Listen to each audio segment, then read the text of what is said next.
Alors, nous devions avoir Hugo Micheron, docteur en sciences politiques et arabisant et maître de conf à Sciences Po, et puis lui aussi a été pris par l'actualité. Eh oui. Mais, il est toujours on peut se réjouir de savoir qui nous avons en face de nous. Et nous avons,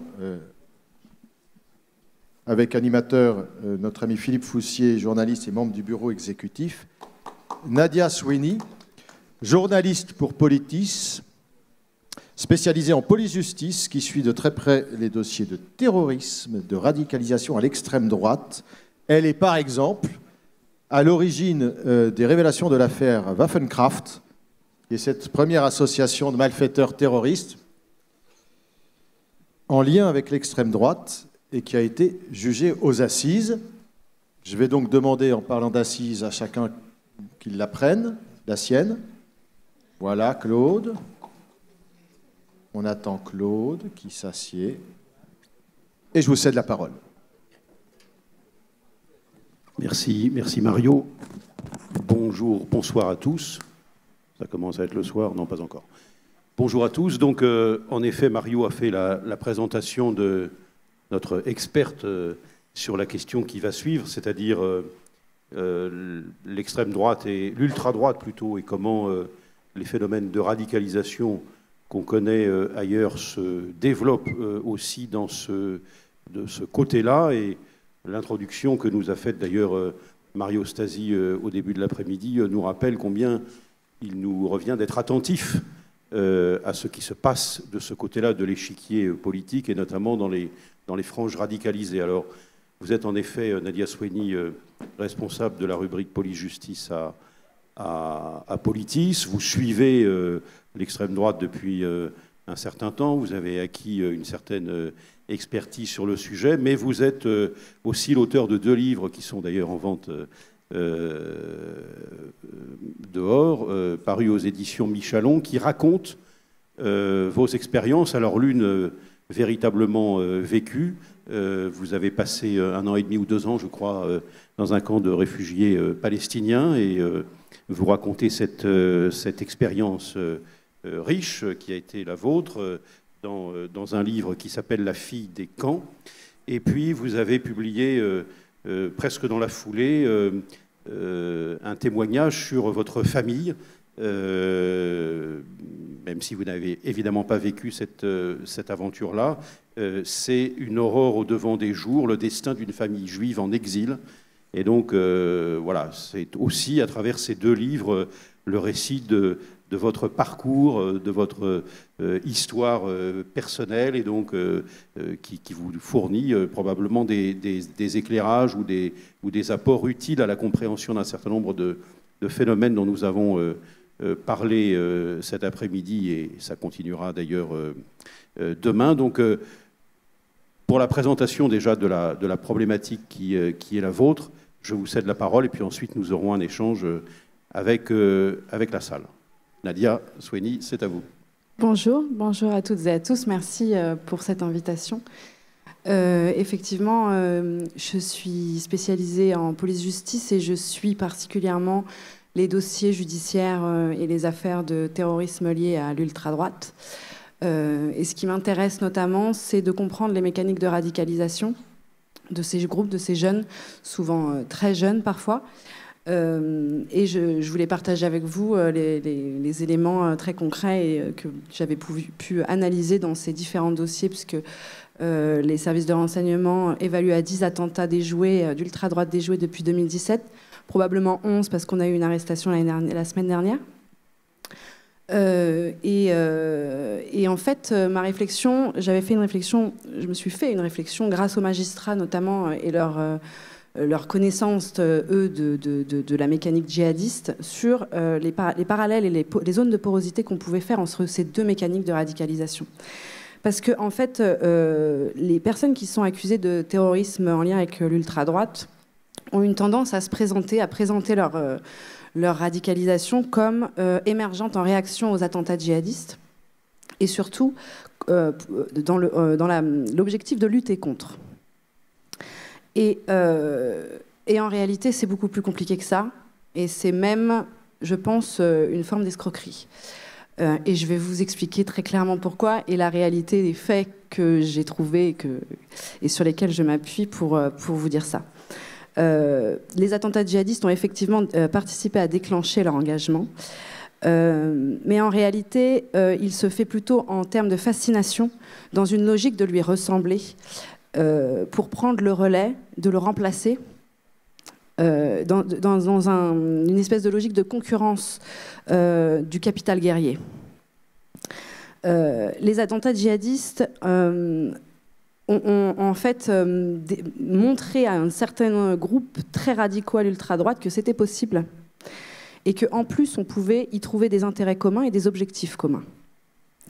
Dès 2015, c'est-à-dire quelques mois après les premiers attentats, des attentats de janvier, donc de Charlie Hebdo et de l'Hypercacher, on trouve des militants d'ultra-droite qui commencent à avoir des relations ambivalentes avec le fait djihadiste, émergeant donc sur le territoire français, avec une logique de récupération des codes et des mécaniques. On le voit par exemple, je ne sais pas si vous aurez l'occasion de voir, mais ça se voit maintenant beaucoup, ça s'est beaucoup démocratisé entre guillemets dans leur groupuscule.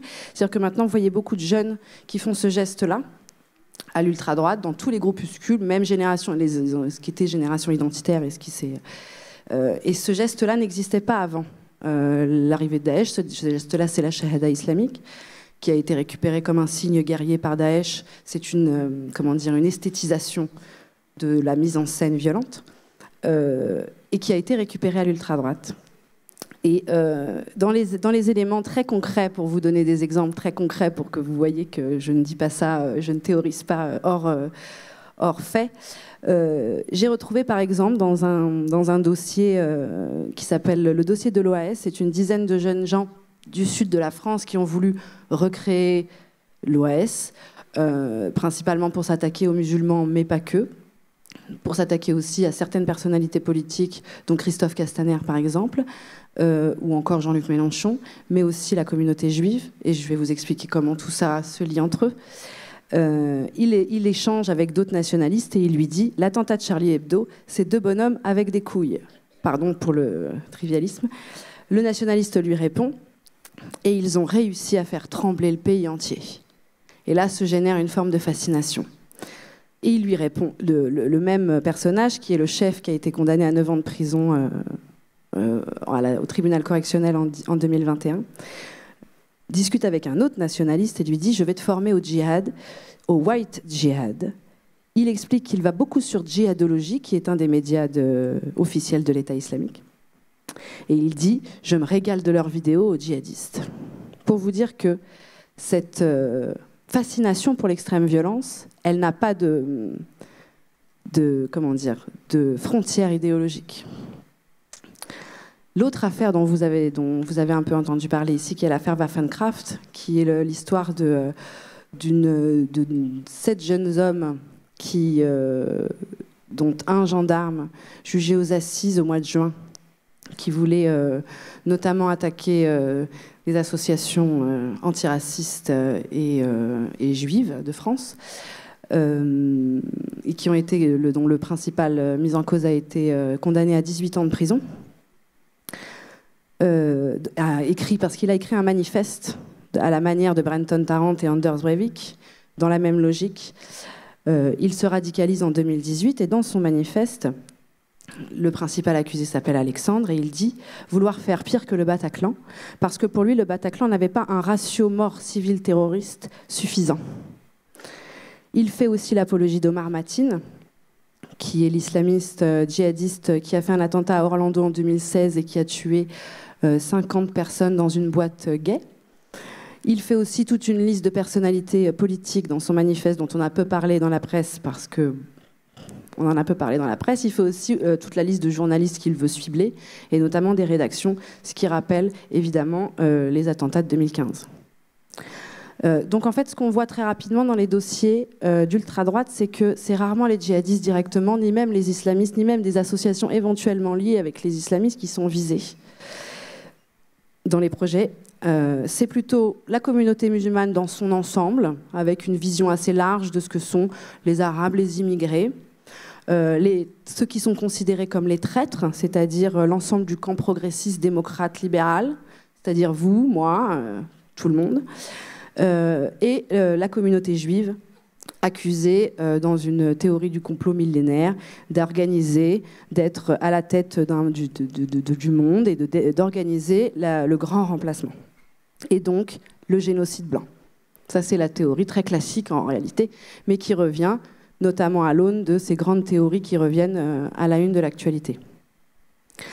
À l'occasion de cette affaire Waffenkraft, j'ai été assez marquée par le réquisitoire de l'avocat général du parquet national antiterroriste, qui dit, et j'ouvre les guillemets, « Nous sommes face à une sorte de djihad, un djihad nouveau, un white djihad, djihadistes et suprémacistes prônent le recours à la violence, l'un et l'autre dénoncent leurs élites, recherchent la pureté ethnique ou idéologique. Dans les méthodes, les suprémacistes admirent les djihadistes et s'en inspirent. Ce n'est pas une opposition, c'est une convergence des luttes. » Cette logique de convergence, elle correspond en fait à l'accélérationnisme, qui est l'une des grandes mouvances qui émerge et qui se développe beaucoup à l'ultra-droite, notamment via le néonazisme américain, parce que la réminiscence du nazisme, du néonazisme, vient des États-Unis principalement. Leur objectif est de créer la guerre totale, c'est-à-dire de déstabiliser l'ensemble des sociétés, pour que dans ce chaos, nous abandonnions nos valeurs républicaines et nos libertés fondamentales, et que pour nous défendre, pour nous protéger, et qu'à ce moment-là, dans ce chaos, ils pourront nous imposer leur vision totalitaire. Pour la faire très courte. Le plus important sont les groupes néo-nazis américains qui ont développé cette notion du white jihad. Le groupe le plus connu s'appelle Atomwaffen Division. Ils se sont créés en 2015, autour de 2015. Ils sont dans la droite lignée d'un groupuscule qui était extrêmement minoritaire à l'époque, après le 11 septembre 2001, qui avait pris fait et cause pour le Ben Laden. Et en fait, ils se sont extrêmement développés après l'arrivée de Trump au pouvoir. Ils ont évidemment submergé les réseaux sociaux de propagande, et ça revient un peu à ce que vous disiez sur la question des réseaux sociaux et sur la manière dont les jeunes reçoivent ces messages-là, en utilisant toute l'esthétique de Daesh, avec les vidéos, vous voyez les vidéos très violentes, avec de la musique, avec tout un truc très hollywoodien, donc qui est très, très facilement regardable sur les TikTok, etc., qui passent très bien et qui en fait finissent par passer des messages. Et qui en plus, comme ils jouent sur cette porosité avec les imageries de Daesh qui sont déjà très présentes depuis plus longtemps, arrivent à créer des adhésions de jeunes qui auraient pu basculer du côté Daesh. Et en fait, ce qui est assez intéressant, c'est qu'on retrouve dans ces dossiers, il y a un troisième dossier qui est à mon sens très éloquent, c'est qu'il crée des espaces de porosité. À l'occasion du procès Waffenkraft, un commissaire de la DGSI, puisqu'on est aux assises, donc les assises c'est l'oralité des débats, donc tous les experts viennent exposer leur partie, l'enquête, etc. Donc on a eu l'occasion d'avoir un témoignage d'un commissaire de la DGSI qui est venu nous expliquer qu'ils avaient des dossiers sur lesquels les personnages étaient tellement poreux, qu'ils étaient tellement idéologiquement inclassables, qu'ils ne savaient même pas, eux, quelles équipes ils pouvaient mettre dessus. Parce que c'est trop aléatoire. Enfin, ça passe de l'un à l'autre, en fait. On a un dossier comme ça que moi j'appelle le trio infernal. C'est trois jeunes gens qui ont 17 et 18 ans. Une est une jeune femme de Béziers qui était plutôt en lien avec les djihadistes, et les deux autres habitaient aux autres coins de la France, étaient plutôt néo-nazis. Et en fait, ils échangeaient ensemble, dans une sorte de triangle amoureux un peu spécial, sur leur projet d'attentat commun. Chacun en bas de chez lui, mais avec des échanges sur des méthodes, mais même sur elle envoyait, elle, des anachides violents, eux leur envoyaient les Mein Kampf ou des choses comme ça, et ils échangeaient sur comment est-ce que leurs idéologies extrémistes, radicales, sans que ça pose de soucis. C'est là où je me dis qu'en fait, il y a un espace de recrutement commun, ils l'ont exprimé d'ailleurs très bien, en disant qu'en fait des gens venaient les chercher sur des sites dont je vous dirai pas le nom parce que je veux pas faire trop la promotion, ce genre de choses, où en fait on retrouve des jeunes qui sont fascinés par l'extrême violence, donc par des vidéos de Daesh, par des vidéos d'accidents, de je ne sais quoi, les vidéos de massacres, etc., qui vont tourner sur ces espaces-là, qui vont faire fasciner les jeunes à cette ultra-violence et qui vont permettre à des groupes terroristes de leur proposer des offres terroristes idéologisées pour assouvir leur extrême violence.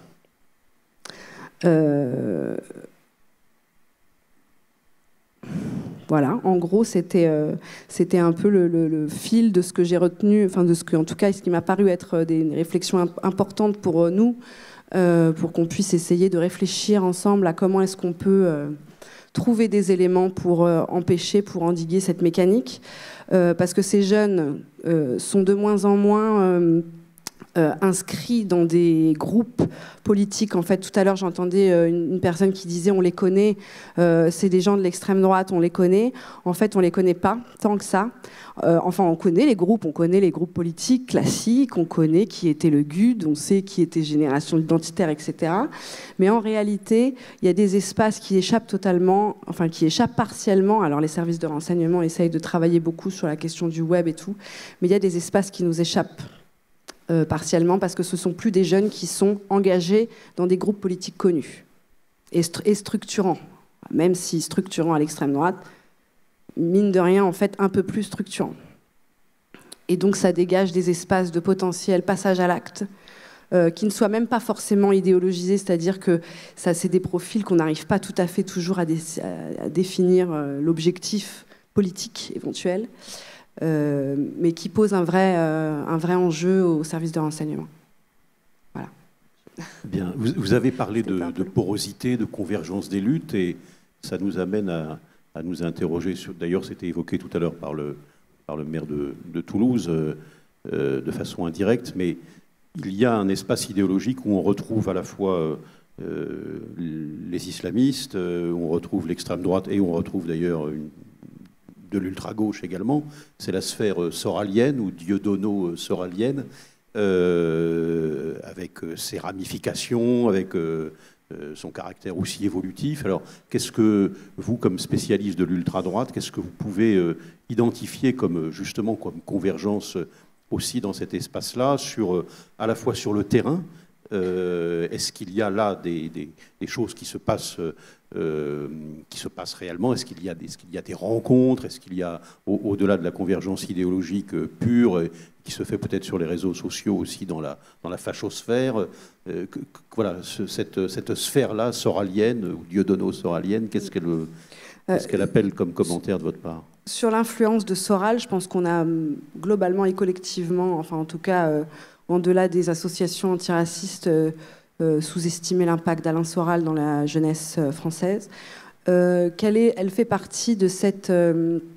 quand je vous disais qu'à l'époque des attentats du 11 septembre, une partie des groupuscules néo-nazis américains avaient soutenu Ben Laden, Soral s'inscrit dans cette logique de soutenir pas forcément ouvertement le djihadisme, mais l'islamisme dans le sens de la radicalité patriarcale, virile, totalitaire, autoritaire, etc. Et donc, il a un discours qui s'inscrit très antisémite, évidemment, parce que c'est même son obsession absolue, qui s'inscrit très clairement dans cette logique. On a vu dans les dossiers judiciaires, dans celui de Waffenkraft notamment, qu'une partie des jeunes se sont radicalisés via Soral. Et dans un autre dossier aussi, où un jeune homme qui a été condamné pour entreprise individuelle terroriste, il n'avait pas créé de groupe, il voulait faire ça tout seul, qui est un ancien militaire qui venait de Limoges, était effectivement, lui et sa compagne, des fervents commentateur d'égalité et réconciliation, et il avait construit sa logique antisémite sur la pensée soralienne. D'accord. Alors, là où on parle de l'ultra-droite, donc de groupes qui sont parfois d'ailleurs informels, ou même de trajectoires individuelles qui sont difficiles à identifier comme participant à un collectif ou même à des collectifs, comment on relie l'existence de ces groupes ou de ces groupuscules d'ultra-droite qui sont prêts à passer à l'acte avec ce qui se passe à l'extrême droite institutionnelle? Est-ce qu'il y a des relations? Est-ce qu'il y a là aussi des convergences, au-delà des convergences idéologiques. Qu'est-ce que ces groupuscules attendent de l'extrême droite institutionnelle, le Rassemblement national et Reconquête, même si Reconquête joue probablement un rôle un peu différent vis-à-vis de ces groupuscules, parce que il véhicule un discours qui est beaucoup plus affirmé, hein, le grand remplacement, etc. Donc on voit le registre sémantique cher à Renaud Camus, etc. Donc voilà, qu'est-ce que ces groupes-là ou ces groupuscules attendent de l'extrême droite institutionnelle? Est-ce qu'il y a des convergences? Comment ça se passe? Est-ce qu'il y a des points de rencontre là aussi? Est-ce que derrière la façade présentable et ripollinée maintenant depuis une dizaine d'années du Rassemblement national, est-ce qu'il y a des choses qui se passent en coulisses? Donc, qu'est-ce que vous avez pu observer de votre côté, de ce côté-là? Alors, ce que j'ai pu observer à titre personnel, mais aussi de ce que j'ai entendu du discours pareil du commissaire de la DGSI qui venait un peu l'analyse de l'évolution du mouvement d'ultra-droite, disait notamment qu'il y avait un lien très fort idéologique dans le sens où la validation des grandes thématiques de l'extrême droite permet à l'ultra-droite de légitimer son combat.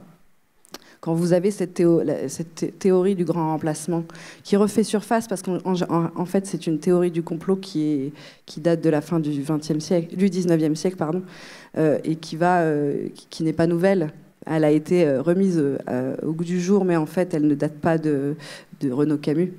Elle date d'avant et elle draine ce qui s'est passé aussi au début du XXe siècle, parce que c'est une théorie du complot. Quand on pousse la question du grand remplacement, à la fin, c'est les Juifs qui sont censés être responsables de ce grand remplacement. Et c'est pour ça que quand il y a toute une sphère politique qui agite ce type de notions dans le débat public républicain, j'ai envie de dire, ça valide chez les plus radicaux et chez ceux qui sont dans une logique de passage à l'acte ultra-violent. Ça valide le fait que si Madame Pécresse en parle, c'est que c'est réel. Et que donc, il n'y a aucune raison que si on se fait envahir, on ne puisse pas réagir. Et donc, enfin, je vous caricature un petit peu la chose, mais en fait, c'est ça qui se passe. Donc il y a le fait de faire attention à ces notions-là, qui ont des profondeurs d'analyse qui en fait, génèrent un antisémitisme, régénèrent un antisémitisme millénaire, qui est celui de... vous le connaissez aussi bien que moi, je veux dire, c'est la même chose tout le temps, donc, et qui est très puissant, enfin, qui se nourrit beaucoup du débat public actuel. Il y a ça. Ensuite, il y a j'allais dire, comment dire, le ruissellement de la radicalité, si j'ose dire, c'est-à-dire que dans ces groupes, vous avez des gens qui viennent de groupuscules comme le GUD dont on parlait ensemble avant, qui va avoir, lui, des contacts avec un autre tel, qui va créer un groupe sur les réseaux sociaux, sur Discord, sur Telegram, etc., où il va pouvoir balancer ses trucs, et puis un tel, ils vont être en contact, etc. Tous ces gens sont interconnectés. Tous ceux qui fabriquent la propagande, qui ouvrent des espaces de débat, sont interconnectés. Les jeunes qui le reçoivent ne le sont pas forcément. Mais il y a une interconnexion entre, par exemple, je vais vous dire, sur l'affaire Waffenkraft, puisque c'est la plus récente et que c'est la seule qui a été jugée aux assises et dont la peine est quand même assez conséquente. Dans l'affaire Waffenkraft, le groupe Waffenkraft, qui est en fait le nom du groupe Discord, c'est un réseau social hyper sécurisé sur lequel se rencontrent ces jeunes.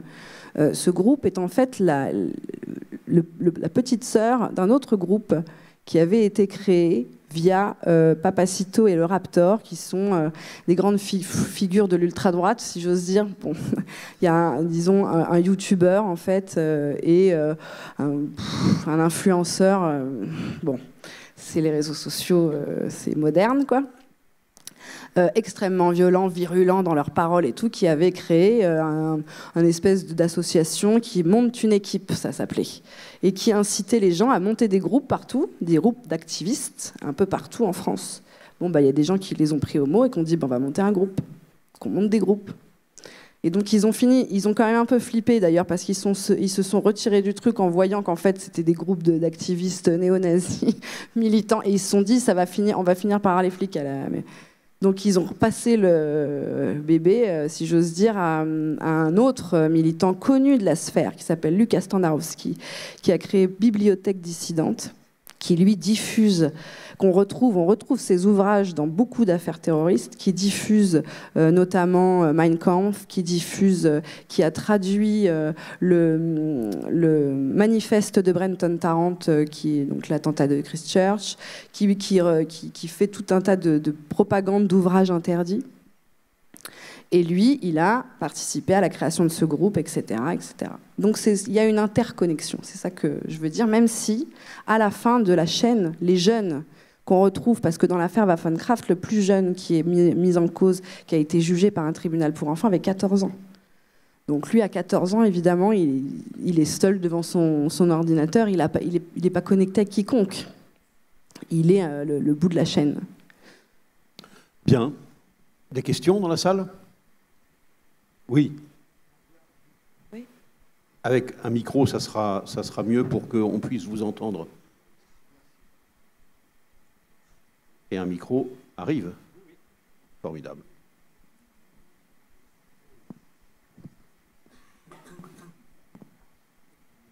Merci. J'ai une question à poser à Nadia Claude Marty. Est-ce que vous avez une idée, peut-être les renseignements généraux, du pourcentage de ces groupuscules de l'ultra-droite en France? Est-ce qu'on a une idée?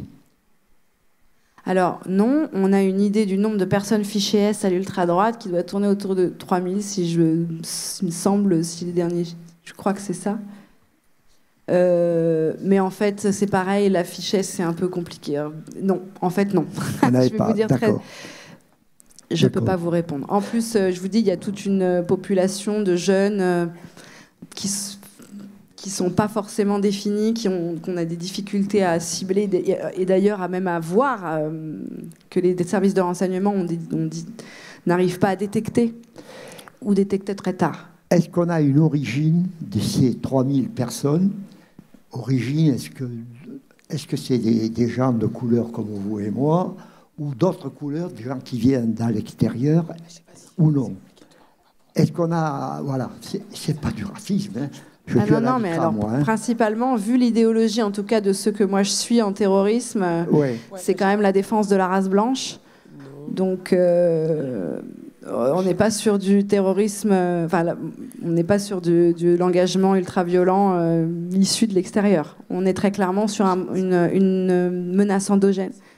D'accord. Et j'ai une dernière... Qui vient des États-Unis, qui est alimentée beaucoup par la propagande américaine, mais c'est clairement une menace endogène. D'accord. Alors, j'ai une dernière déclaration à faire.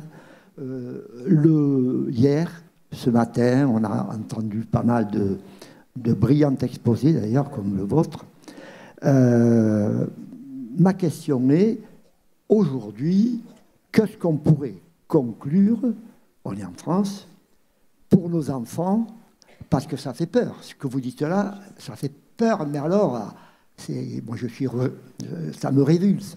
Qu'est-ce qu'on peut faire pour les enfants qui sont nos enfants, nos petits-enfants, pour que ce phénomène diminue comme une... Vous voyez, voilà.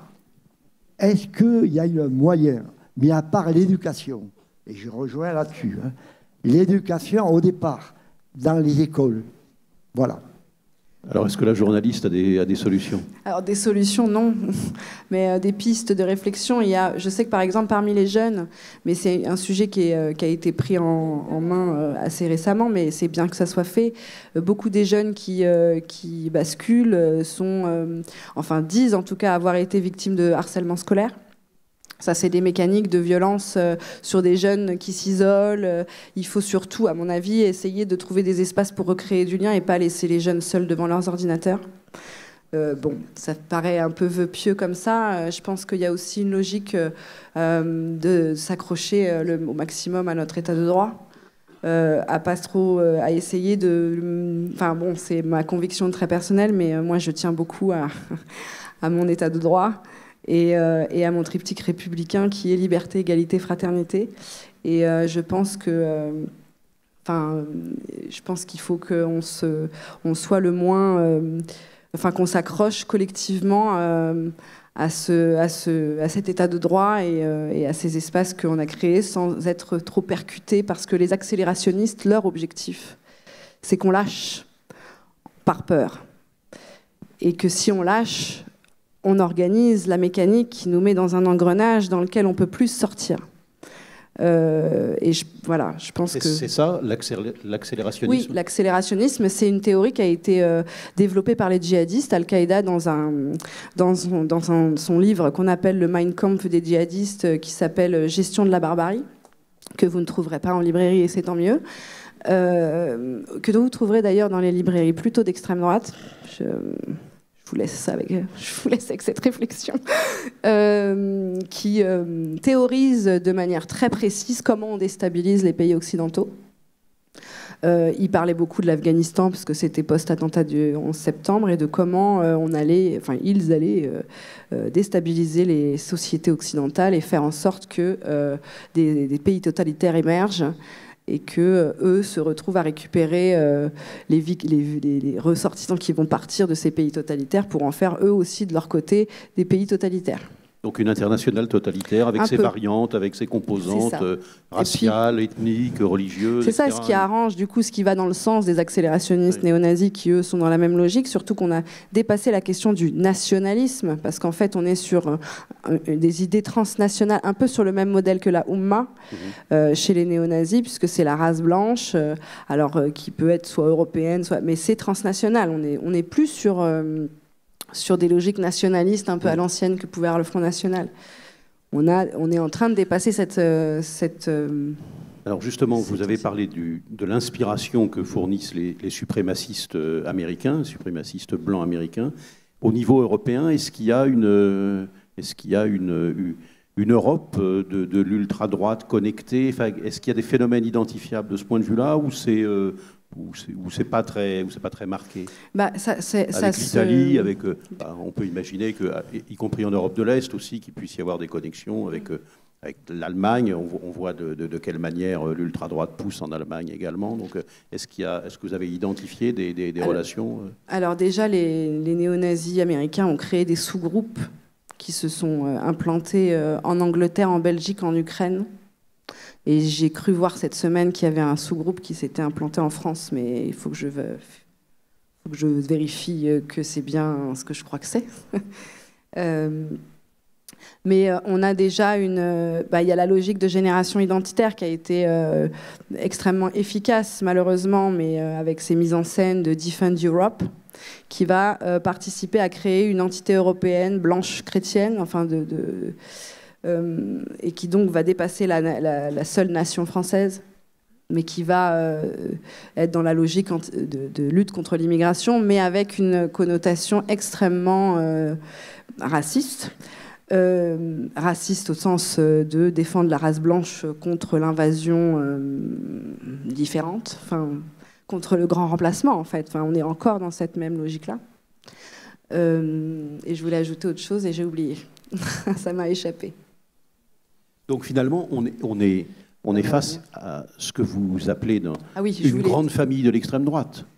Une grande famille de l'extrême droite. Quand vous faisiez au départ les comparaisons ou les démonstrations de la porosité ou de la convergence des luttes, vous parliez tout à l'heure, on parlait ensemble finalement d'une grande famille de l'extrême droite dans laquelle on retrouve en effet l'islamisme, on retrouve l'extrême droite, je dirais, classique.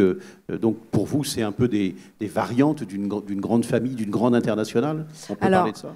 En fait, j'ai repris le fil de ma réflexion juste avant, qui me faisait dire que dans les groupes de génération identitaire, et notamment chez les militants, on a de plus en plus l'idéologie néo-nazie reprend beaucoup de pouvoir, beaucoup de place, alors qu'avant, les groupuscules d'extrême droite avaient quand même une tendance à être extrêmement divisés et à chamailler, ce qui était très bien d'ailleurs, parce que du coup, ça les laissait dans leur logique groupusculaire, sur leurs idéologies, sur leur côté. Toi, t'es chrétien, moi, je suis païen, on va pas s'entendre là-dessus. Moi, je suis nationaliste, toi, t'es suprémaciste, on va pas s'entendre là-dessus. Et en fait, il y a une logique en ce moment de trouver des fronts communs et donc d'avoir une logique de rassemblement. Sur la question justement des points communs et des zones de porosité, il y a une très bonne une étude de l'université de Washington qui s'appelle Rise of the Reactionaries, qui fait la comparaison entre les suprémacistes, Rise of the Reactionaries, le retour des réactionnaires, qui fait la comparaison entre le djihadisme et le suprémacisme sur quels sont les points communs. Quelles sont les zones de points communs. Et en fait, ils ont listé, j'en ai quelques-uns, par exemple, la défense d'une identité collective chauvine et hyper masculine, basée sur des figures historiques idéalisées, perçues comme supérieures aux autres. Par exemple, la figure du croisé blanc chez les uns, la figure du prophète guerrier chez les autres, l'héroïsation de l'homme guerrier viril, le processus de déshumanisation des groupes extérieurs, vu comme une menace existentielle, c'est-à-dire que notre existence menace la leur. C'est leur schéma, qui sont les mêmes d'un côté comme de l'autre. Une tendance à la théorie du complot, avec une tendance victimaire qu'ils cherchent à tout prix à alimenter. C'est pour ça aussi qu'ils s'alimentent l'un l'autre. Les djihadistes donc théorisent la guerre globale contre l'islam, les suprémacistes le génocide blanc avec la question du grand remplacement. Vous avez une connotation antisémite extrêmement virulente des deux côtés, qui visent tous les deux la quête de la pureté de leur propre communauté, donc l'épuration. La légitimation de l'utilisation de la violence dans une espèce de lutte finale du bien contre le mal, avec un espoir d'une société utopique dans laquelle il régnerait, qui est une société totalitaire, toutes les deux totalitaires, parce que vous avez le Cham d'un côté, donc l'État islamique, et de l'autre, l'ethno-État blanc néo-nazi. Et donc, ils ont des points communs extrêmement forts, et c'est pour ça qu'ils ont des cibles communes. Et c'est pour ça qu'on voit c'est pour ça qu'en lisant cette étude, je me suis dit, mais voilà, ça explique en quelque sorte comment se fait-il qu'il y ait des gens qui se retrouvent aussi proches. On a des jeunes qui se retrouvent en prison. Je me souviens d'avoir lu une audition d'un mineur qui était à la prison de Nanterre, au quartier mineur de la prison de Nanterre, et qui disait, qui pleurait devant le magistrat en disant, mais j'ai rencontré un jeune djihadiste avec qui c'était le seul avec qui je pouvais parler parce qu'il se moquait pas de moi. Et je me suis rendu compte à quel point on était pareil. Et je lui ai dit c'est le seul à qui j'ai pu dire pourquoi j'étais là. Il m'a dit, mais en fait, c'est la même chose. Et il a eu raison. Et il pleurait en disant, je suis devenu ce contre quoi je prétendais combattre. Et en fait, je vois bien maintenant la mécanique qui se met en place et pourquoi il s'adresse au même profil. Alors, d'autres questions dans la salle ? Oui. Au premier rang, au deuxième. C'est moi qui ai le micro. Pardon. C'est Aurore Tenenbaum de Dijon. J'ai une question. On a parlé des réseaux sociaux toute la journée, mais on n'a pas parlé des jeux vidéo. Et en fait, le problème des jeux vidéo, et je me suis rendu compte récemment que j'ai beaucoup de collègues de mon âge qui jouent jusqu'à 3h du matin à des jeux vidéo, donc ils passent toute la soirée sur des jeux vidéo. Voilà, exactement, connectés. Et les jeux vidéo auxquels ils jouent, c'est pas Pac-Man, hein, c'est des jeux de guerre. Donc on est complètement dans l'idée de la guerre. Ils jouent à la guerre toute la soirée, et donc le réel est complètement irréel. Et je ne suis pas certaine qu'on arrive à surveiller ces jeux vidéo connectés dans lesquels ils se parlent aussi. Il y a des messages qui sont passés. Est-ce que pouvez-vous nous en dire plus ? Merci. Je ne vais pas dire plus que ce que vous avez dit, en réalité, parce que vous avez raison. C'est qu'effectivement, il y a une difficulté, notamment pour ces jeunes, de faire la distinction entre le réel et le virtuel. Le virtuel devient réel. Est-ce qu'on a envie ? En plus, il y a la question du désir, c'est-à-dire est-ce qu'on désire que le virtuel devienne réel, que le réel devienne virtuel, etc. Il y a un mélange. Les amis, moi j'ai vu par exemple... les trois jeunes que j'appelle le trio infernal, ils s'aimaient. Ils se sont jamais rencontrés, mais en fait, ils s'aimaient. C'est très bizarre de pouvoir se dire ça. Mais quand on les voit, ils sont auditionnés par la police et tout. Il dit, mais moi, je faisais des croix gammées parce que je l'aimais bien, moi, le petit jeune, qui est mon copain. Et Christian, je lui courais après, alors j'essayais d'aller sur les réseaux néo-nazis parce que je sais qu'il y allait, alors du coup je discute avec plein de gens. Et en fait on se dit, mais je ne l'ai jamais rencontré ce jeune homme, comment tu peux l'aimer ? Et il disait, mais c'est le seul qui se moquait pas de moi, il y a des affections. En fait il y a une capacité à y mettre de l'affect très puissante. Et du coup les jeux vidéo, qui sont effectivement des jeux de guerre, sur lesquels les recruteurs vont chercher aussi cette jeunesse qui fait la guerre de manière virtuelle, avec cette perte de capacité de distinction entre ce qui est l'ordre du jeu virtuel, de l'ordre de ce qui est potentiellement qui peut devenir réel. Alors, on va prendre les deux questions puisque vous êtes tout proche. Deux questions très courtes. Puisque vous parliez de vidéos, je voulais vous demander, vous avez parlé des influenceurs sur YouTube. Y a-t-il un moyen légal de les combattre? Et puis une autre question toute petite, c'est qu'on a observé ces dernières années, dans certains pays, la prise du pouvoir par des populistes d'extrême droite ou d'alliés. Et je voulais vous demander si on observe en même temps, en parallèle, une montée de tous ces groupes d'ultra-droite. On va prendre une autre question. Il y avait, c'était... Il y a la dame là-bas.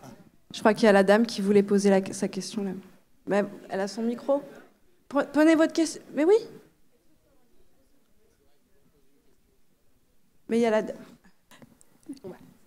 Alors un grand merci à vous. Parce que vous savez, on a fait une étude à la LICRA sur la radicalisation pendant 4 ans. Et je continue actuellement à travailler aussi sur ces questions-là. Il y a d'ailleurs Patrick Kahn qui a été de l'aventure pendant 4 ans. Et ça rejoint tout à fait ce que vous avez dit, mais avec une évolution. Et vous êtes à un niveau de l'évolution dans lequel je vois aussi ce qui se passe. C'est-à-dire que les logiques sont similaires. Les processus sont similaires. On peut aussi voir à quel point il y a, au niveau de la psychologie des profondeurs, avec une formation psychanalytique, on voit très bien le départ de l'humiliation à partir du ressentiment. Du ressentiment, on passe à la haine et après la réalisation de soi contre la victimisation. Et cette réalisation de soi dans l'héroïsme du passage à l'acte. Alors, il y aurait beaucoup de choses à dire. Donc, un grand merci. Je me suis retrouvée complètement dans ce que vous avez dit. Je pense que Patrick aussi, je sais qu'il est dans la salle. Mais, question. Oui.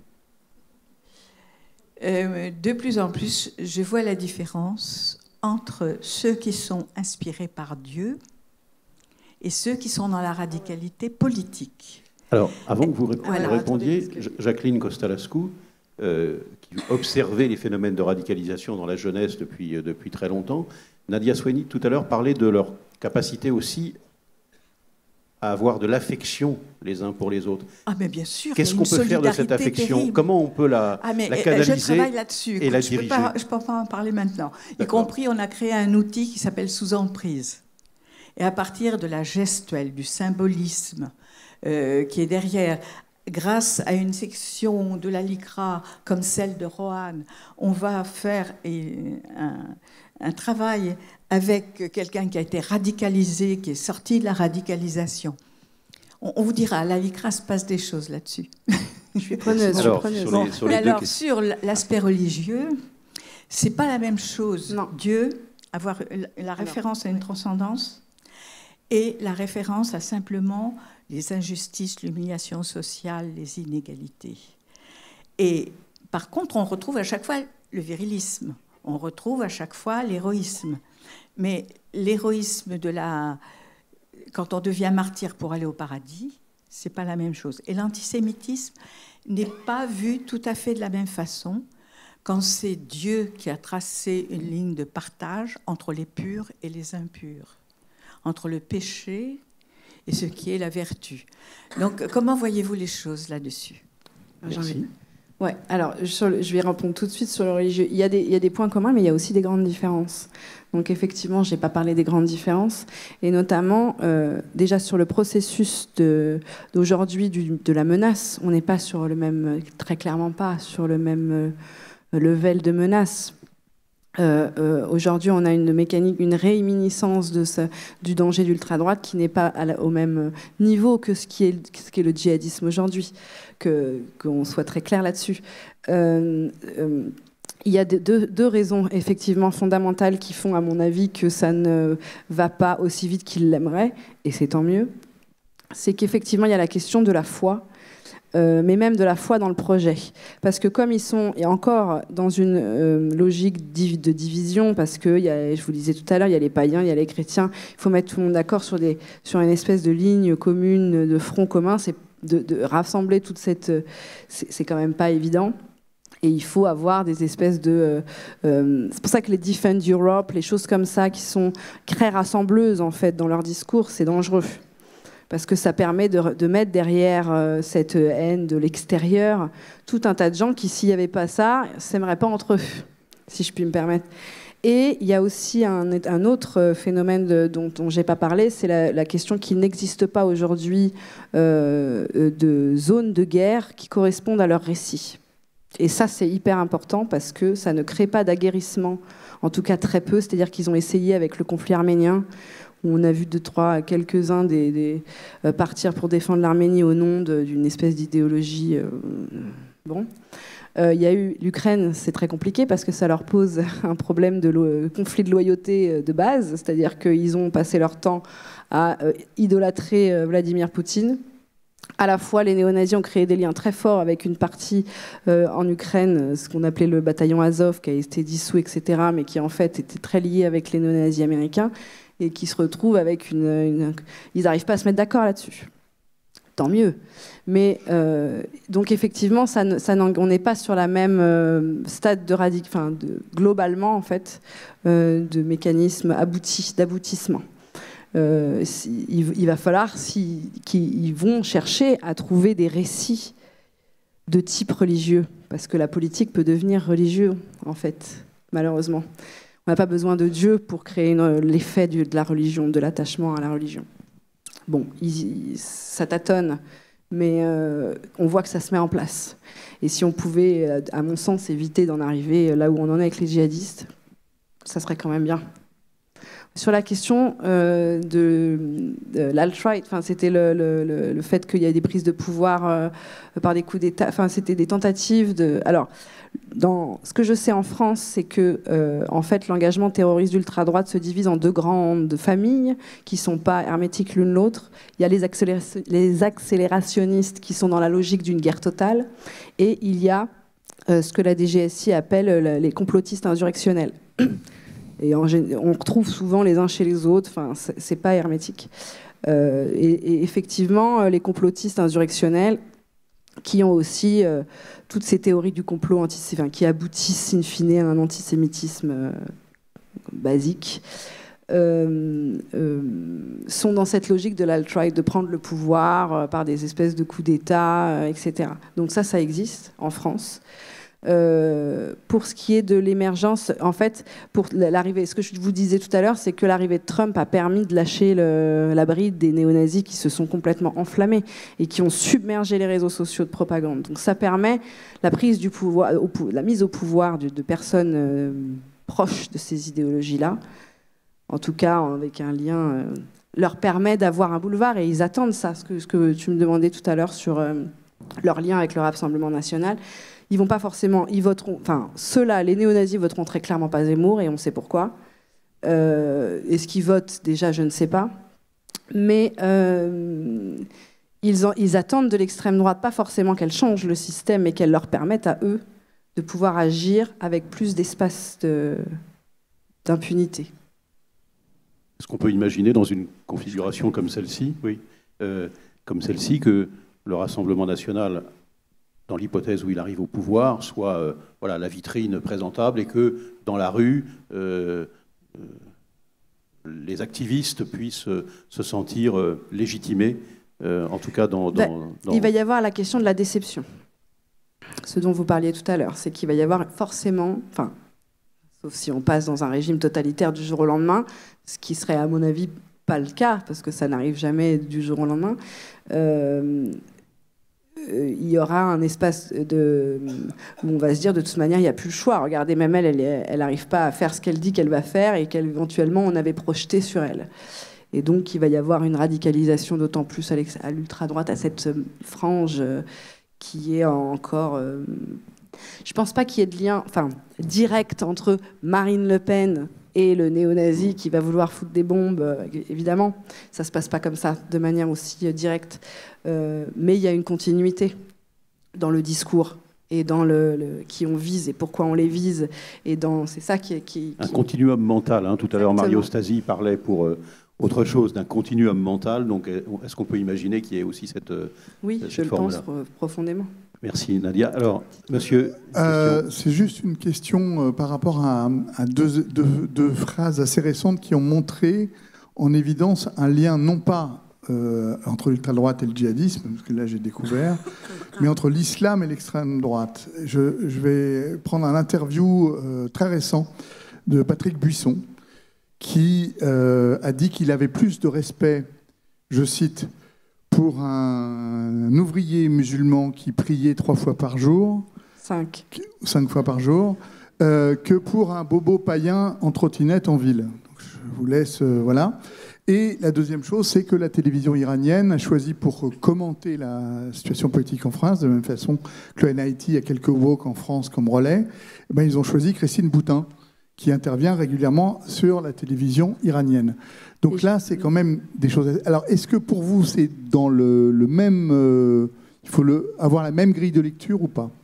Attendez, on va prendre... Parce que comme il faut qu'on s'achemine vers la fin de notre propos, on va rassembler les éventuelles autres questions, en tout cas ici, Emmanuel de Bono. C'était juste dans la continuité de cette question, sur la continuité, justement, on songe aussi aux propos d'Éric Zemmour, c'était en octobre 2016 dans Causeur, lorsqu'il avait dit qu'il avait du respect pour les djihadistes qui croyaient, ce pourquoi il combattait, etc. Et je voulais savoir justement avec ton regard, le regard que tu portais sur une phrase comme celle-ci, et savoir aussi le fait que la plainte ait été classée sans suite. Est-ce que tu penses que c'est est-ce qu'on a mal réfléchi à la problématique ? On n'avait peut-être pas forcément tous les outils. La plainte laquelle autour de contre Zemmour. Quand il disait qu'il respectait les djihadistes, qu'on puisse mourir pour sa cause, c'est ça qu'il disait ? Oui. Ouais. Alors, judiciariser, je ne sais pas à quel moment, parce qu'il faut aussi avoir... on a des lois, mais la justice, au sens de la judiciarisation, ce n'est pas toujours la bonne réponse. Ce n'est pas toujours la réponse, ça peut l'être, mais ça l'est pas toujours. Je ne sais pas si... je ne suis pas suffisamment... Je ne suis pas juge, et je ne sais pas si ça correspond au texte, etc., de manière sensible. Moi, je pense que c'est effectivement dans la même logique, très clairement. Parce qu'on a ce que je vous disais un peu sur les points communs. On retrouve des mécaniques. Je me souviens aussi d'un reportage de France 2 sur une ville de catholiques traditionnalistes qui disait, il disait, on a une communauté salafiste pas très loin, et naturellement la journaliste disait, ça vous fait peur ? Pas du tout, on voudrait être comme eux. Et là, je m'étais dit, voilà, en fait, on voudrait avoir autant de gens dans nos églises qu'eux en ont dans leurs mosquées. Ils sont vachement sympas. Et donc, en fait, c'était je pense qu'on est alors à un autre niveau, parce que c'est pas la même. Évidemment, ça n'a pas les mêmes enjeux d'engagement violent, mais évidemment que c'est la même chose. Ça a trait à cette connexion, cette zone de connectite, quoi. Tout à fait, je vous rejoins. Bien. Nous sommes contraints par le temps, c'est ça. Donc, merci pour vos questions. Merci.